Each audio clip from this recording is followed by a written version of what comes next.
লা ইলাহা ইল্লাল্লাহ লা ইলাহা ইল্লাল্লাহ। হে আমরা কোন পথে হব রওয়ানা, বাজান মদিনার রাস্তা চিনি না।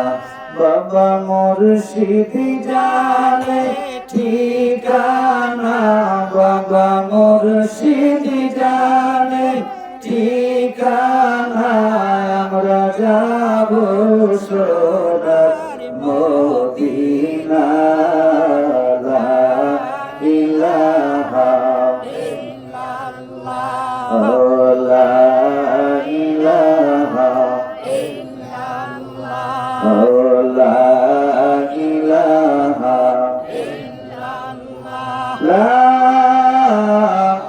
ইলাহা ইল্লাল্লাহ মুহাম্মাদুর রাসূলুল্লাহ সাল্লাল্লাহু আলাইহি ওয়াসাল্লাম। আল্লাহ আল্লাহ আল্লাহ আল্লাহ আল্লাহ আল্লাহ আল্লাহ। মদিনা মদিনা আশিক মুমিনের ঠিকানা।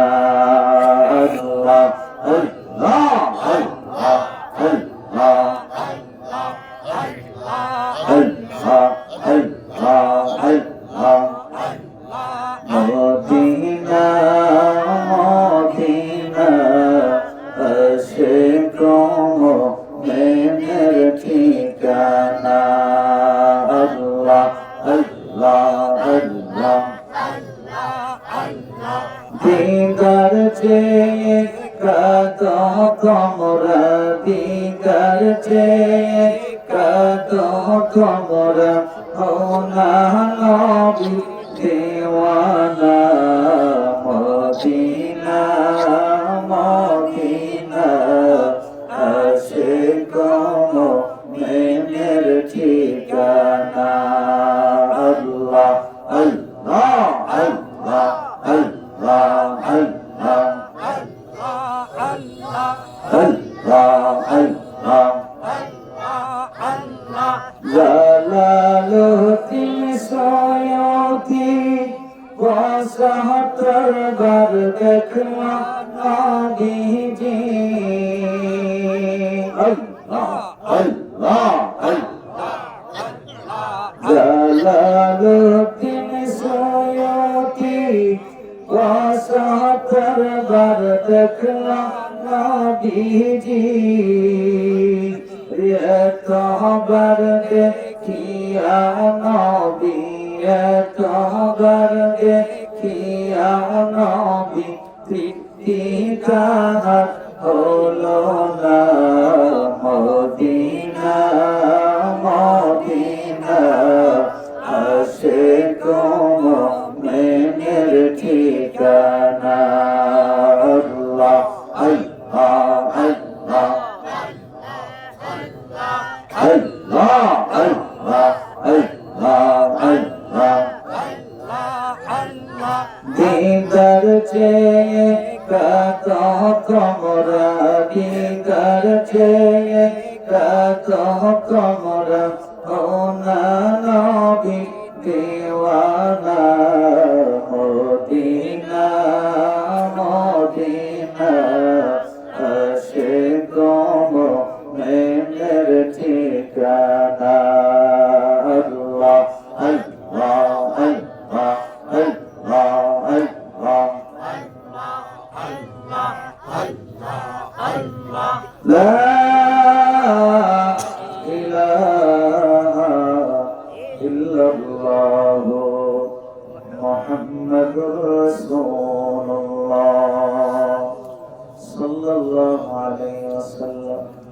আলহামদুলিল্লাহ, আল্লাহ পাকের দরবারে অসংখ্য অগণিত শুকরিয়া, যিনি আমাদেরকে আব্দুল মালিক সাহেবের বাড়িতে তার আব্বা আম্মা, আত্মীয় স্বজন এবং এলাকাবাসীর রুহের মাগফিরাত কামনায় আজকের এই দোয়া মাহফিলে আসার বসার সুযোগ যে আল্লাহ করে দিয়েছেন, সে আল্লাহ পাকের শানে সকলেই শুকরিয়া আদায় করুন। আলহামদুলিল্লাহ।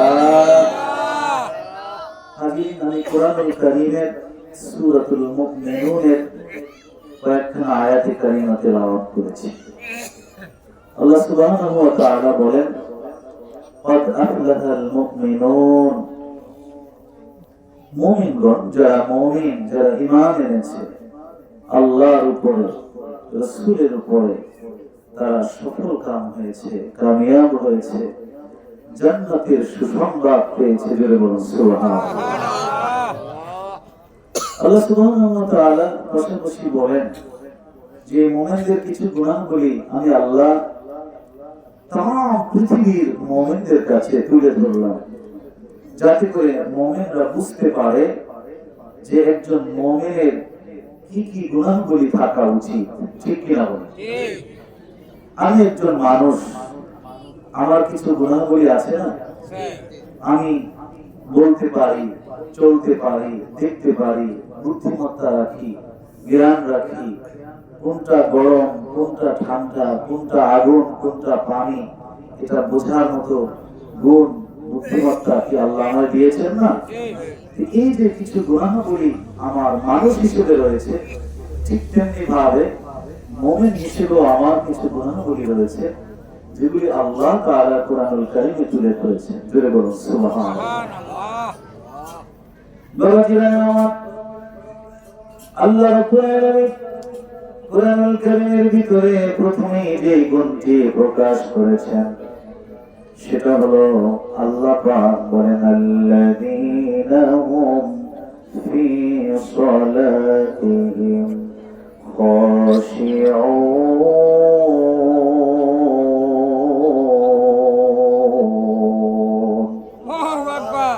আল্লাহ বিকেমান ইয়া রাসূলুল্লাহ, ইয়া হাবিবাল্লাহ, আপনি মুমিনদেরকে জানিয়ে দেন তারা সফল কাম হয়েছে। কারণ হচ্ছে প্রথমত তাদের মধ্যে একটি গুণাবলী আমি আল্লাহ দেখতে পাই, সেটা হলো তারা নামাজে বিনয়ী। নামাজ এমন ভাবে আদায় করে, নামাজ এমন ভাবে তিনি পড়ে থাকি, আমি আল্লাহ রাব্বুল আলামিনের ভয় তার অন্তরে প্রকম্পিত হয়। নামাজে দাঁড়ালে তার কলিজার মধ্যে আল্লাহ পাকের ভয়, আল্লাহ পাকের অনুকম্পা তার অন্তরের মধ্যে অনুভূত হয়, যার কারণে তিনি নামাজে বিনয়ী হয়। আর এই নামাজে বিনয়ী ব্যক্তি হলো জান্নাতি। আমার রাসূল পাকের জামানায় আল্লাহ হাবিবের একজন সাহাবী হযরত আবু যর গিফারি রাদিয়াল্লাহু তাআলা আমার রাসূল পাকের একজন বিশিষ্ট সাহাবী ছিলেন। রাসূল পাকের পিছনে তিনি 5 ওয়াক্ত নামাজ জামাতের সাথে মসজিদুন নববীতে আদায় করতেন। আমার নবী, হায়াতুন নবী, জিন্দা নবী, রহমতের নবী নামাজের পরে সাহাবীদেরকে নিয়ে কিছু আলোচনা করতেন, কিছু কথা বলতেন, কিন্তু ওই সাহাবী আল্লাহর হাবিবের পিছনে নামাজ পড়ে চলে আসতেন, আল্লাহর নবীর আলোচনায় বসতেন না। অন্য সাহাবীরা খেয়াল করেন ব্যাপার কি, এই সাহাবী তো রাসূল পাকের অনেক বড় আশিক, কিন্তু কেন তিনি ফরজ নামাজ আদায় করে বাড়িতে চলে যায়? কারণটা কি? তিনি কি আবার মুনাফিক হয়ে গেল নাকি?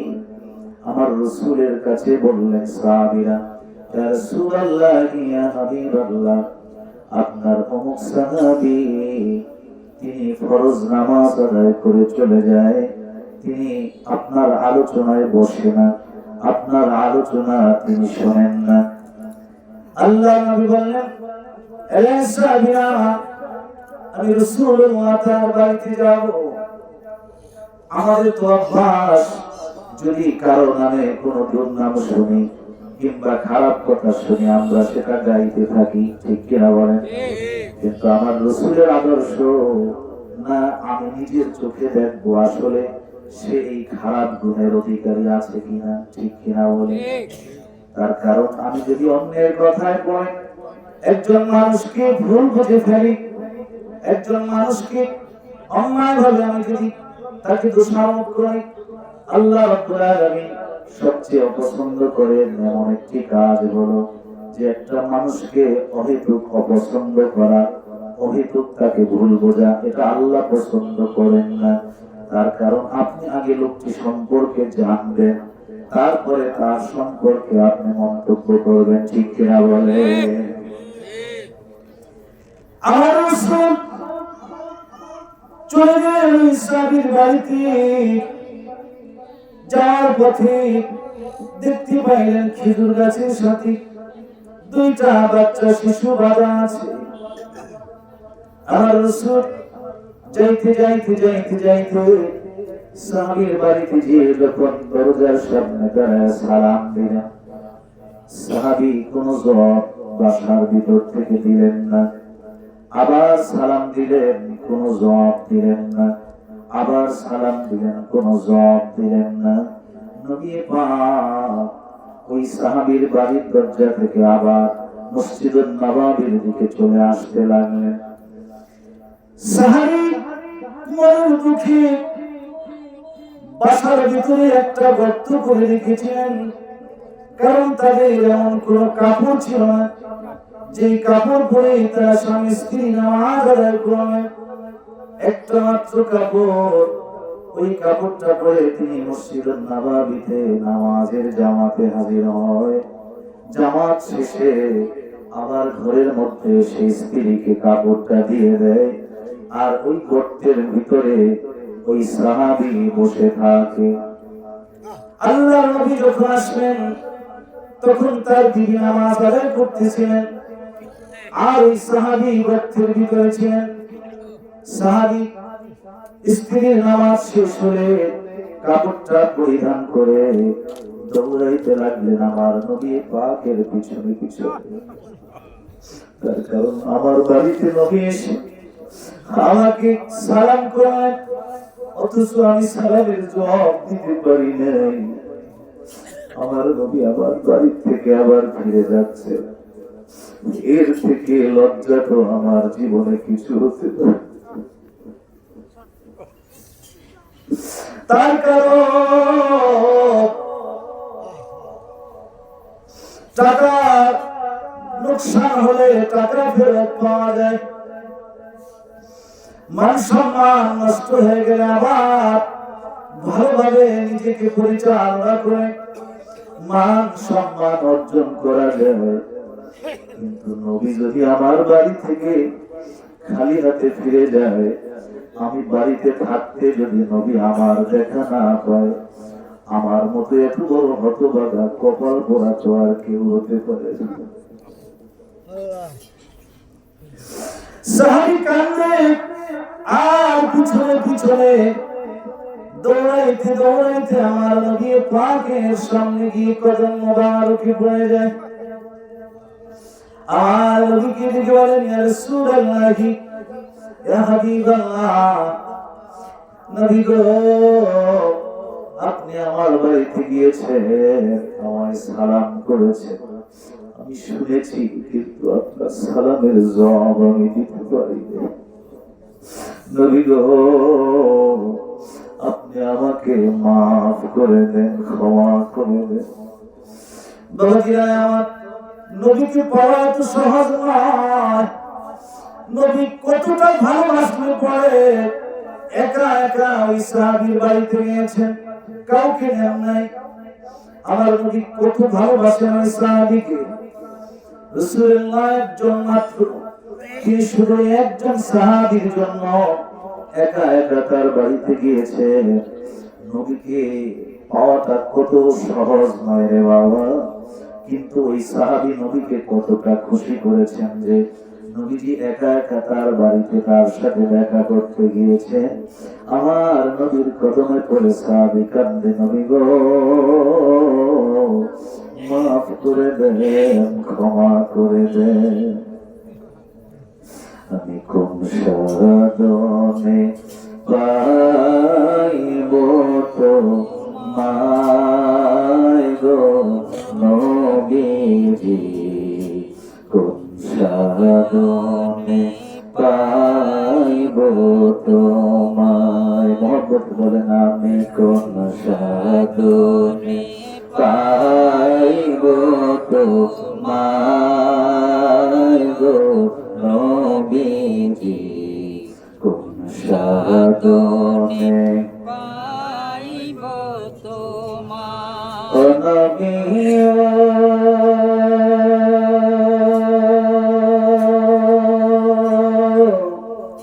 নবী মানবের দেশে আসলেন মর দেশে, মানবের দেশে আসলেন মর দেশে, দিনের দাওয়াত দিতেন সর্বদাই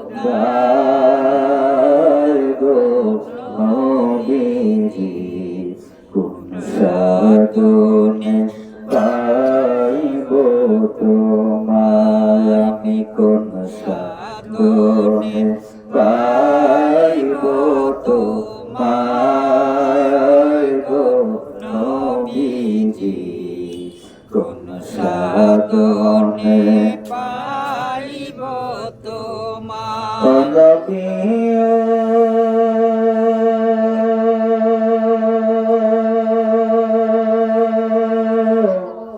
আপনি উম্মতের লাগিয়া সারা জীবন কান্দিয়া, উম্মতের লাগিয়া সারা জীবন কান্দিয়া, এখনো কাঁদেন রওয়া যায় গো নবীজি, কোন সাধনে পাইব তোমায়। আমি কোন সাধনে পাইব তোমায় গো নবীজি, কোন সাধনে পাইব তোমায়। ও নবী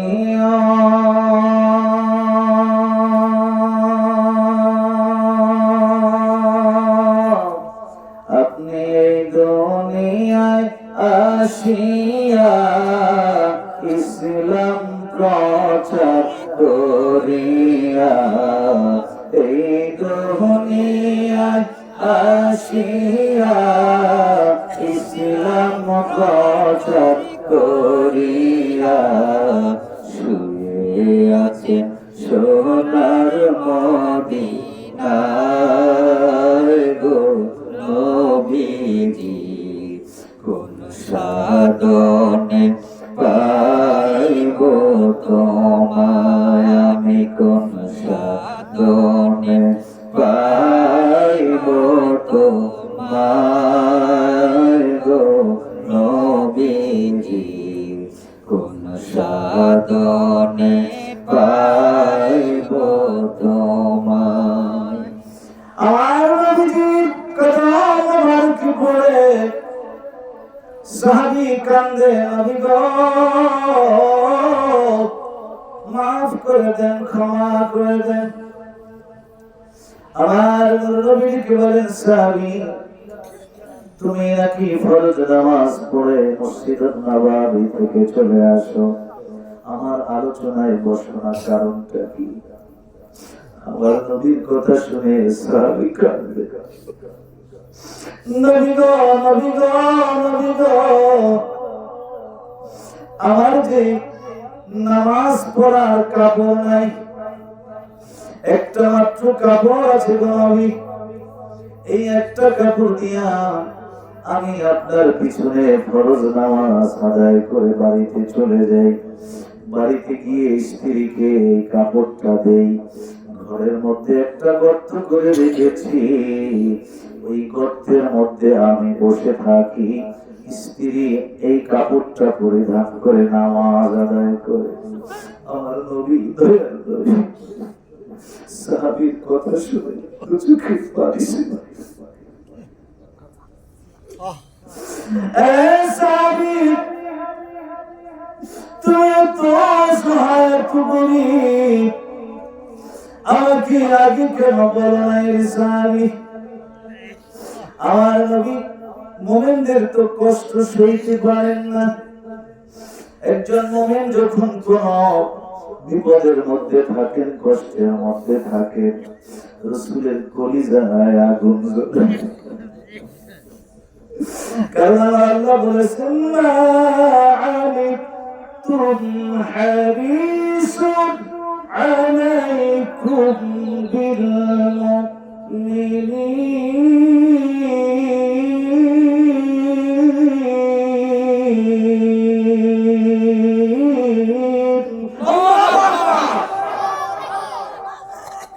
আল্লাহ দিকে বলে, ইয়া রাসূলুল্লাহ, ইয়া হাবিবাল্লাহ, নবীজি গো, এমন একজন পয়গম্বর, এমন একজন নবী হিসেবে আমি আপনাকে পাঠাইছি। কোন মুমিন যদি দুঃখে থাকে, আপনার কলিজায় আগুন লাগে। মুমিনের কষ্ট আপনি সইতে পারেন না গো নবী।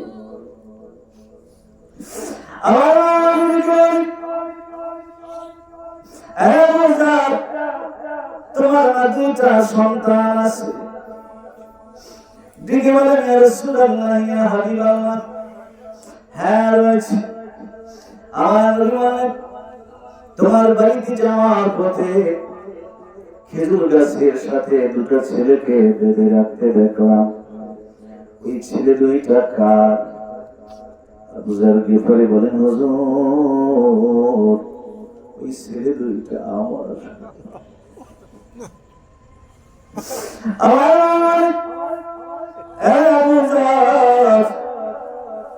কেন বেঁধেছ খেজুর গাছের সাথে? কেন?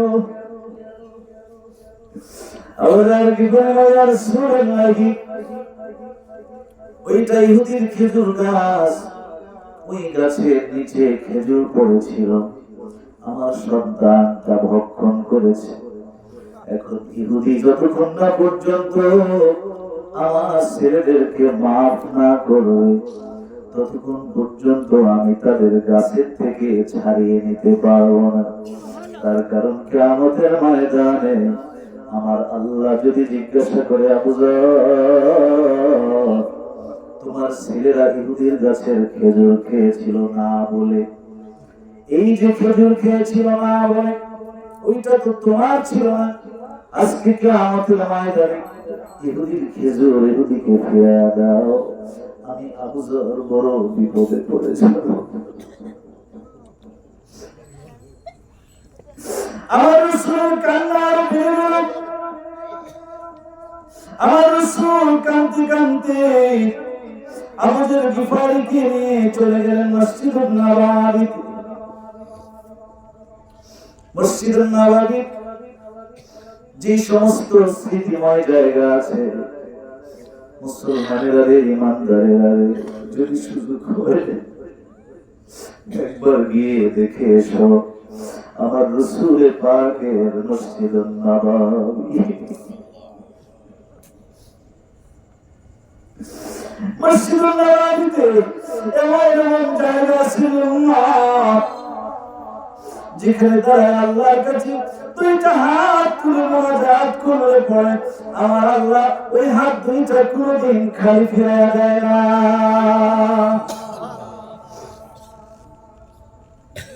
আমার রাসূল পাক মসজিদুন নববী একটা জায়গা আছে, যে জায়গাটাতে এখনো মসজিদের ভিতরে ঠিক, কিন্তু এখনো সেই জায়গায় ছাদ দেওয়া হয় নাই। কারণ এই জায়গাটায় দাঁড়াই আমার রাসূল